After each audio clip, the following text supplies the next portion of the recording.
Well, hello, hello. Welcome to another Wednesday live coaching today. I hope you guys are all having a wonderful Wednesday. Let me know where you're coming in from, whether you're watching live here. Thanks for joining me here on Zoom. Drop it in the chat where you're coming in from. And if this is your first time on our Wednesday live coach, welcome.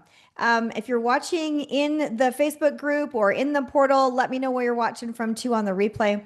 All of our Fit Lifers have the opportunity to have all of these in a little library and they can watch them over and over and over again if they so choose.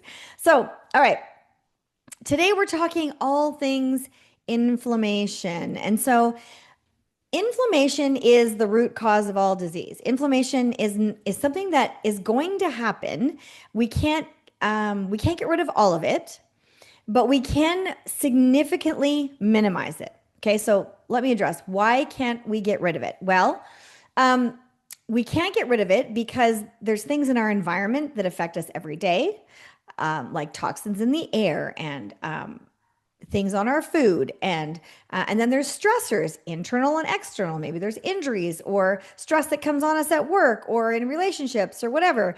All of those things cause an inflammatory response in the body, stuff that we eat, right? So there's all of these things, everything to do with our six plates. If you've seen our six plates, if you haven't seen let me just bring that up here. All right, we're gonna share this picture here. So all of these things, our food, how we move, how much sleep we get or don't get, how much water we drink or don't drink, and our stress, how we manage it or don't manage it, how we fill our nutritional gaps or not, all of those things play a role in inflammation. And this is like, so today we're kicking off a series on inflammation. So I'm just going to do the overall broad of what inflammation is and what it does, where it's coming from, all the things, and how we can minimize that. And then we're going to dive into each one of these individually over the next several weeks. Okay, so we're doing a little series here because it just, and these things, I end up doing these things because of you guys. Calls that I get with potential clients who are looking for a better approach, existing clients, people on social media, people that respond to my articles, my columns, whatever it happens to be. And inflammation is a hot topic, no pun intended, right? Because it's inflammation, it's inflammatory, it's flaming, it's hot usually. So here's inflammation is you know if you have that, if you're experiencing any sort of discomfort in your body. Okay, you just don't feel right. Maybe you're bloated. Maybe you've got some brain fog. Maybe you're just kind of achy and you just don't. I was talking with a lady just earlier, literally half an hour ago before we got on here. And her comment was, I'm sick and tired of being sick and tired. If you get sick a lot, inflammation. If you have pain, inflammation. If there's any, these are the obvious ones. Like if you get injured, there's heat and swelling and redness and pain. Those are the really obvious ones, you know, but sometimes we don't think of things being inflammatory like, oh, I got a stomach ache. Well, why do you have a stomach ache? There's something that's inflaming that. Now, inflammation is also good in small doses. Now, just like all good things, too much of a good thing is never a good thing, right? We all know that. So inflammation in small doses is good. That's the acute inflammation. It happens in an instant, for a reason. Okay. So say I cut my hand. If I cut my hand, it's going to hurt. It's going to get kind of red, maybe hot, depending on how deep it is, right? It might swell up and it's going to be like, oh, right. And we clean it off. And that hurt, that redness, that swelling, that's our body's signal that, oh, something's happened. We must send healing there. We're going to send stem cells. That's what they send. Stem cells can turn into other cells. So stem cells can turn into skin cells or brain cells or heart cells or whatever. Okay. So it's sending the stem cells there to fix the problem, right? To heal my cut. So I clean it up. I put a bandage on. I leave it alone. And probably in a day or two, I look at it and go, oh, it's feeling much better. You know, I'm hardly noticing it. But then, you know, it's got that scab on. I take the bandage off and it's a little bit itchy and I just mindlessly scratch it. And then I go, oh, shoot, I scratched it off.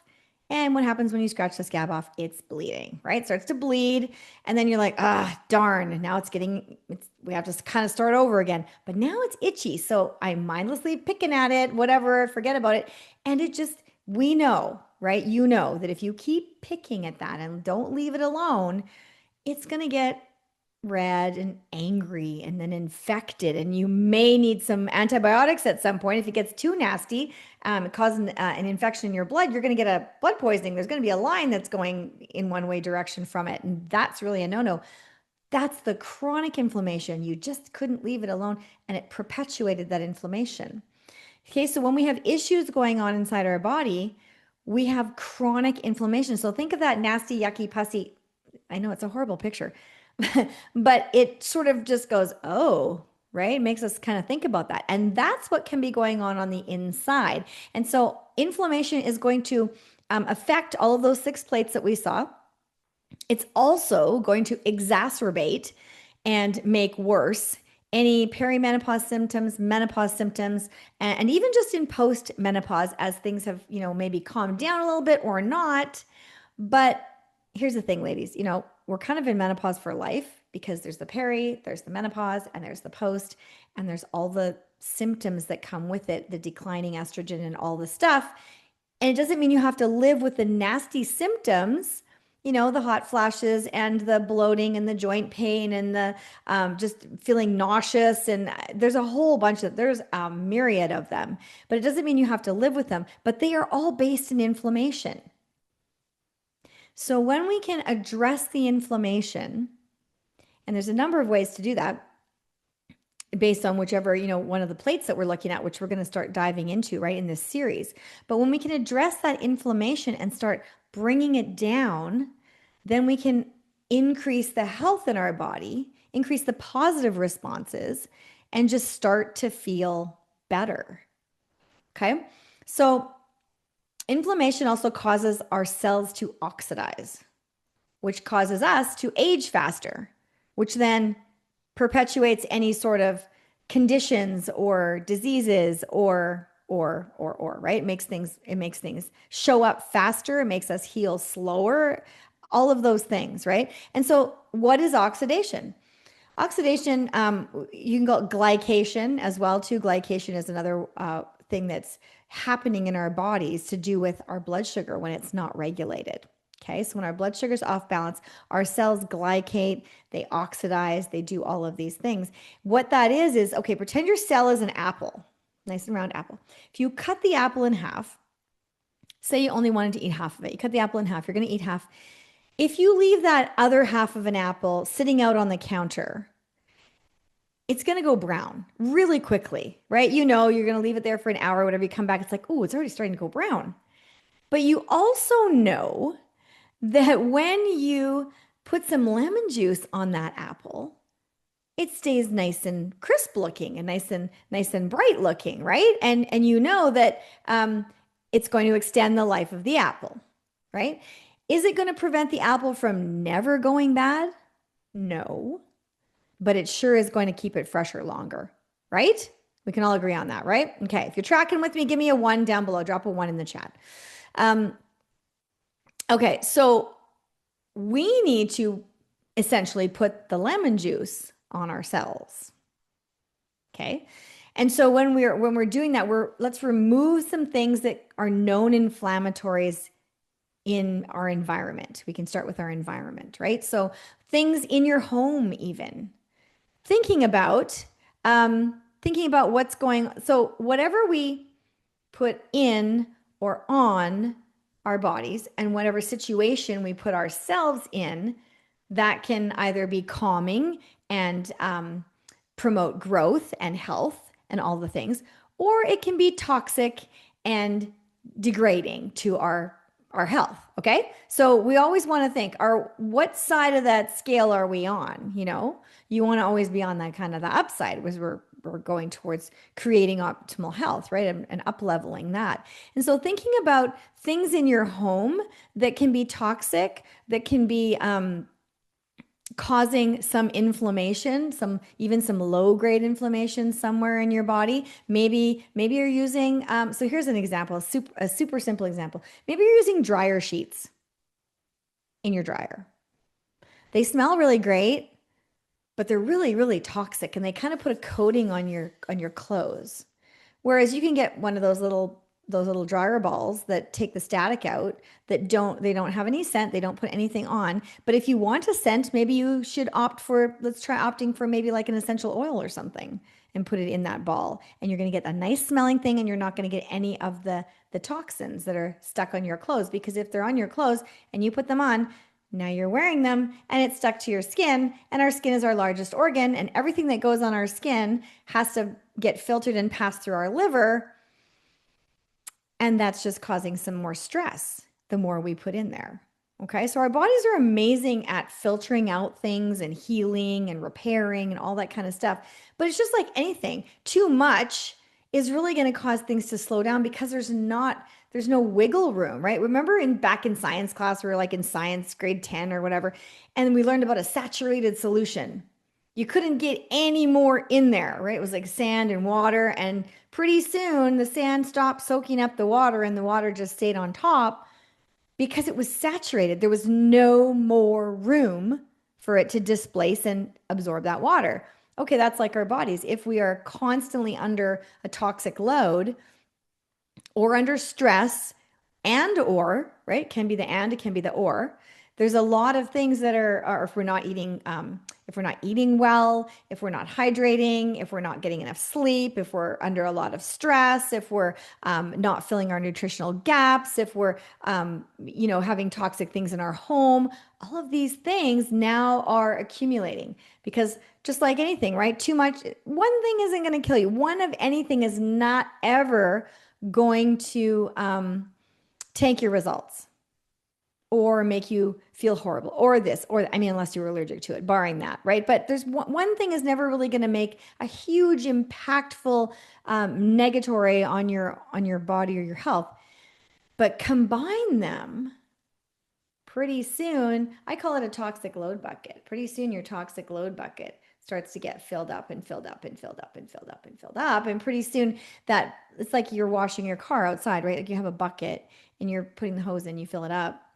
And if you pull the hose out in time, you can lift the bucket up and move it off your deck without sloshing the water everywhere, right? But otherwise, if you're a little bit late, it got too close to the top. Now the pressure from the bucket when you pick it up by the handle, remember that gives a little wiggle, and then all of the water overflows because there's too much in the bucket. And that overflow is that inflammation causing discomfort, disruption, disease, pain, swelling, bloating, autoimmune, goes on and on, right? So we want to be really, really mindful of that. And it's really like pouring gasoline on a fire when it comes to those menopause symptoms. So especially, okay, and especially, but not limited to weight gain. Like that's a big hot topic. Sorry, no pun intended here with the hot, because I know some of y'all are struggling with the hot flashes, but um, and it exacerbates that too. I know some women have told me, well, when I drink red wine, that's really, makes me have a hot flash. Well, yeah, because alcohol is inflammatory. So especially if your toxic load bucket is really full, if you're living in that space of close to the top all the time, then putting something in is going to cause it to come right up and overflow, right? And that's when you're going to feel that discomfort in there. So we want to pull the plug on the toxic load bucket and drain it, right? Okay, so things you can do to do that is just thinking about removing anything that has take a look at what's in your home and take a look at what's in your pantry and your labels and all that kind. That's a really good and simple place to start because there's a lot of inflammatory things there. So if something has a label in your house or in your pantry, read it. If you don't know what it is and you think it might be okay, well, maybe don't even know. Google it, check it out. I challenge you to do that. And once you start doing these things and checking these things off and replacing them with better options, you're going to notice some things start to go down. even with just that, and adding more water to your day, and just trying to start the morning in a more relaxed state, because hitting the ground running is really, really causing inflammation in your body too. Because you hit, like, it's like, ever wake up because your alarm didn't go off, or there was a power outage or something, and you wake up and you're just like, oh my gosh, I woke up a half an hour late. Now I'm so behind the gun. I'm behind the eight ball, and you just feel like you never catch up through the whole day, right? It's just that stress is heightened right up here. Yep. Well, that's just pouring gasoline on that inflammation, and that's just making all things worse. So when I learned how to fill my gaps to get rid of my inflammation many, many years ago. So as a teenager and older teenager, like 16, I had injured both my legs playing sports. I was doing not so much team sports, but I was doing gymnastics, I was doing dance, I was doing cheerleading, and a product of the 80s, I was doing all this stuff, sometimes barefoot, sometimes in just those little tiny like canvas runners on bad floors. Like they didn't have the nice supportive floors with the nice mats and everything. It's just whatever facility we had available, right? And so at that time, from doing so much repeatedly, week after week after week, without the right support, I started to get what's called shin splints, which led to stress fractures, which is like, if this is my shin bone and the muscle is behind it, on top of it, the muscle starts to pull away from the shin bone, and it starts to pull little bits of the bone with it. So if you don't repair it, if you don't stop doing what you're doing and repair, then eventually, like, you will break your legs. And my doctor said, if I kept going the way I was going, in about a month, I'd break both my legs from the knees down. So it was quite significant. And I had all this scar tissue in my shins as a, later teen and early 20s. And I had all these bumps. It felt like an alligator. That's what I tell people. You could ride your finger down and feel like an alligator. And as a result of that, we all know that when we get an injury, well, maybe you don't know, hopefully you cannot relate, but if you can relate, you'll get what I'm saying.